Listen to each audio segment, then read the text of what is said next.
할렐루야. 5월 10일 함께하는 교회 아침 묵상 시간입니다. 오늘 보실 하나님의 말씀은 사도행전 5장 12절에서 26절 말씀입니다. 새번역 성경으로 함께 읽도록 하겠습니다.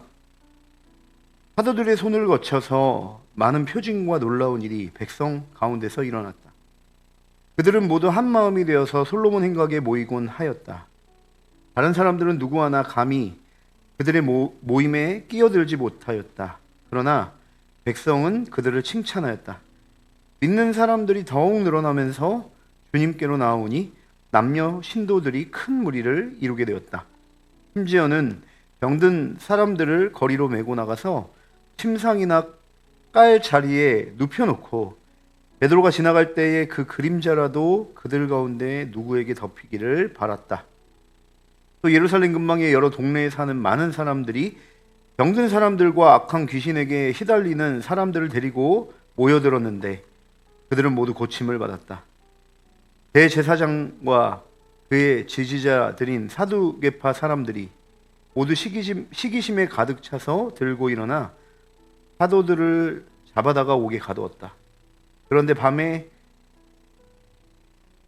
주님의 천사가 감옥 문을 열고 그들을 데리고 나와서 말하기를 가서 성전에 서서 이 생명의 말씀을 남김없이 백성에게 전하여라 하였다. 이 말을 듣고 그들은 새벽에 성전에 들어가서 가르치고 있었다. 그때에 대제사장이 그와 함께하는 사람들과 더불어 와서 공의회와 이스라엘의 원로회를 소집하고 감옥으로 사람을 보내어 사도들을 데려오게 하였다. 경비원들이 감옥에 가서 보니 사도들이 감옥에 없었다. 그리하여 그들은 돌아와서 이렇게 보고하였다. 감옥 문은 아주 단단히 잠겨 있고 문마다 간수가 서 있었는데 문을 열어보았더니 안에는 아무도 없었습니다.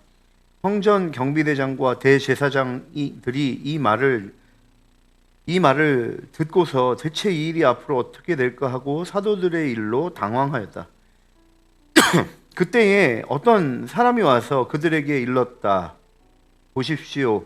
여러분이 옥에 가둔 그 사람들이 성전에 서서 백성들을 가르치고 있습니다. 그래서 경비대장이 경비대원들과 함께 가서 사도들을 데리고 왔다. 그러나 그들은 백성들이 돌로 칠까 봐 두려워서 폭력은 쓰지 않았다.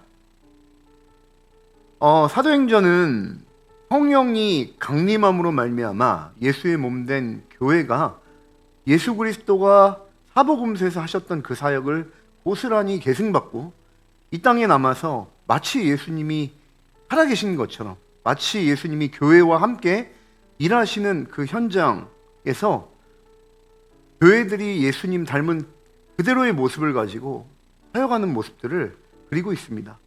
성령이 오시게 되면 너희가 내 증인이 되리라.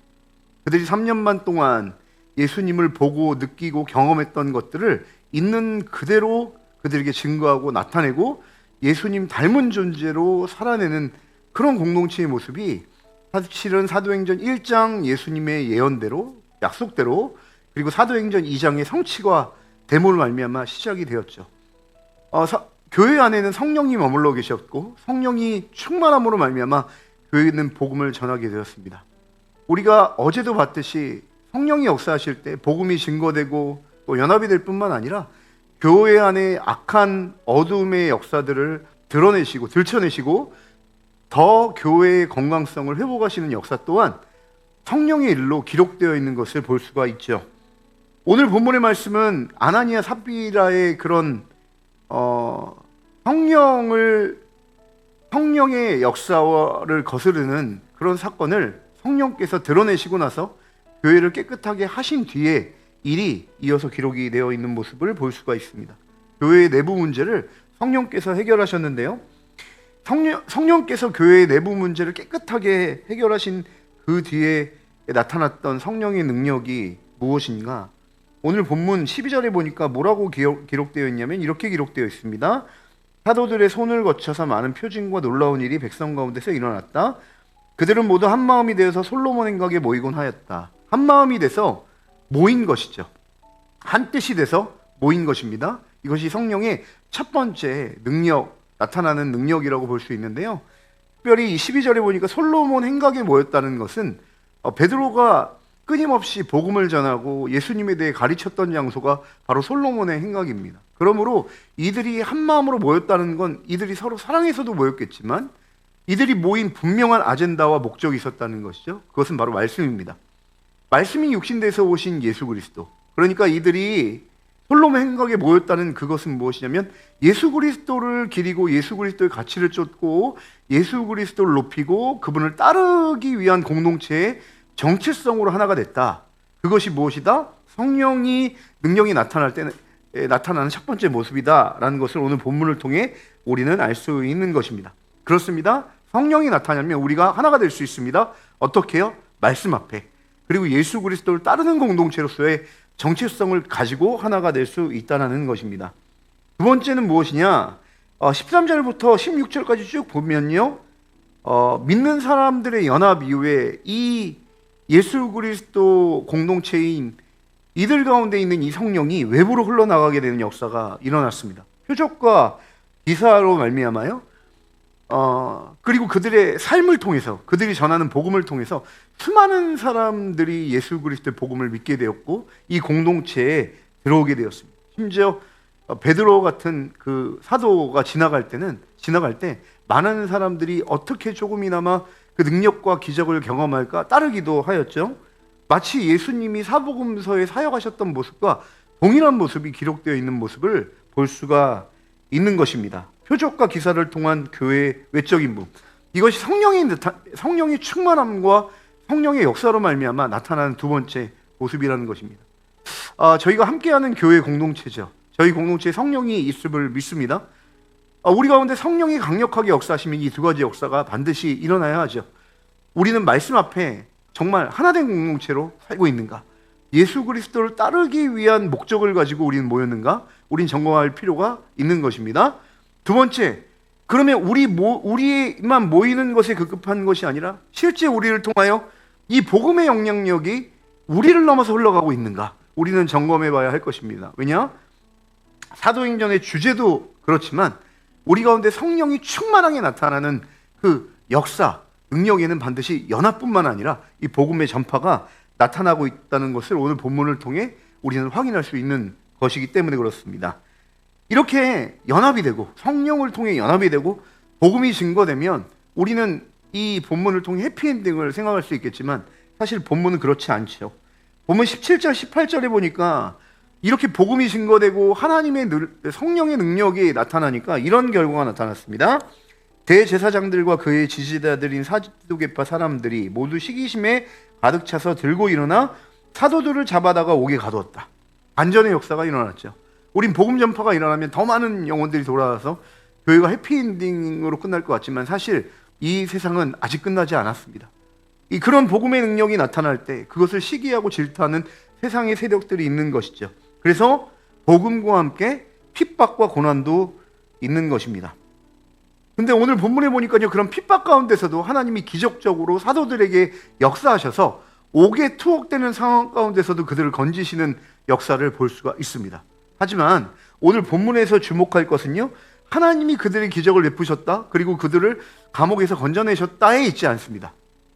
오늘 본문의 중요한 지점은 어디 있냐면요, 20절의 말씀입니다. 20절 말씀에 하나님께서 그들을 옥에서 건지시는 그 핵심적인 이유를 주님께서 이렇게 말씀하십니다. 가서 성전에 서서 이 생명의 말씀을 남김없이 백성에게 전하여라. 사랑하는 여러분, 그렇습니다. 주님이 이 땅에 교회를 남겨놓으신 이유가 여기 명확하게 기록되어 있는 것이죠. 성령이 연약한 교회 안에 내주하고 계시고 여전히 우리 안에 일하시는 이유도 여기에 있는 것입니다. 그러므로 가서 너희는 이 생명의 말씀을 전하여라. 주님은 이것 때문에 기적도 베푸시고요, 우리를 옥에서도 건져내시기도 하시고 먹을 것을 입히시기도 하시고 공급하시기도 하는 것입니다. 사랑하는 여러분, 성령의 충만함의 역사가 우리가 복음 안에 충만해서 하나로 연합되는 데도 있습니다. 그러나 교회는 거기서 끝나는 것이 아니죠. 성령이 우리를 인도하시는데요, 어디로 인도하시느냐? 세상으로 나아가 삶으로, 또 우리의 입으로 전하는 그 메시지로 우리를 바꾸시고 우리를 예수의 공동체로 영원한 하나님 나라로 사로잡으신 그 메시지, 그 복음을 전하라는 것입니다. 함께하는 교회가 이 일에 순종하는 공동체였으면 좋겠습니다. 최근에 저는 그 일주일에 2번씩 또 공동체에서 전도하는 모임을 갖고 있습니다. 그러다 보니까 복음을 전하는 자가 복음으로 말미암아 살리라라는 이 말의 뜻을 조금이나마 이해하는 삶을 살고 있습니다. 하나님이 정해놓은 그 틀 안에서 복음을 전하는 현장에 가니까 제 영혼이 이래서 내가 사는구나. 이게 숨쉬는 거고 이게 생명을 누리는 거구나. 성령이 정말 복음을 전하는 현장에서 역사하시는구나라는 것을 뜨겁게 체험하고 있습니다.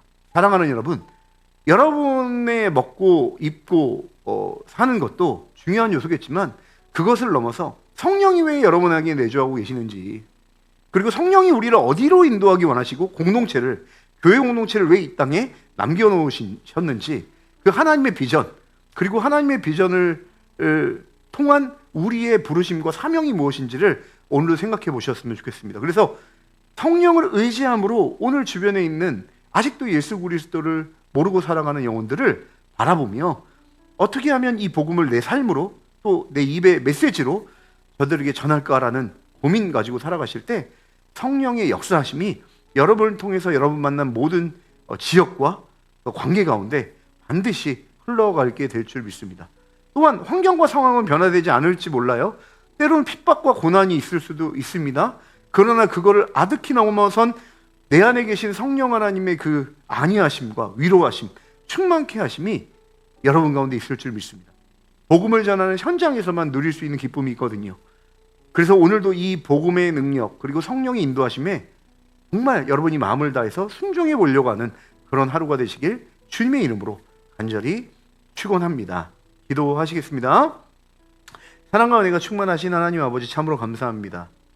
교회에 여러 가지 많은 불순물들을 성령께서 드러내시고 제거하신 후에 성령이 교회에게 능력으로 나타내실 때 교회는 예수 그리스도 말씀 앞에 다시 하나가 되었고, 이 예수 그리스도 안에 하나가 된 이 공동체 안에선 많은 표적과 기사를 통해 그 주변 지역의 숱한 영혼들에게 하나님 나라 복음의 능력에 영향력을 끼치는 교회의 모습을 우리는 볼 수 있었습니다.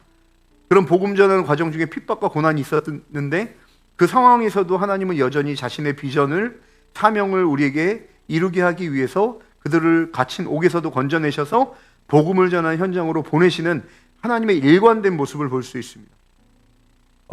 오늘 이 함께하는 교회를 복음 전하는 현장에 사용하여 주시고 각자 삶의 여정 가운데서 성령 하나님께서 인도하시는 그 방향, 한 영혼이 천하보다 귀하는 그 현장 앞에서 우리가 삶으로 또 우리의 메시지로 예수 그리스도의 복음을 자랑하고 전할 수 있는 그런 우리 함께하는 교회 모든 지체들 될 수 있도록 성령의 충만함과 은혜를 허락해 주시고 우리가 예수 안에 하나가 되기 위해서도 힘쓸 수 있도록 은혜 베풀어 주시옵소서. 감사하며 예수님의 이름으로 간절히 기도합니다. 아멘.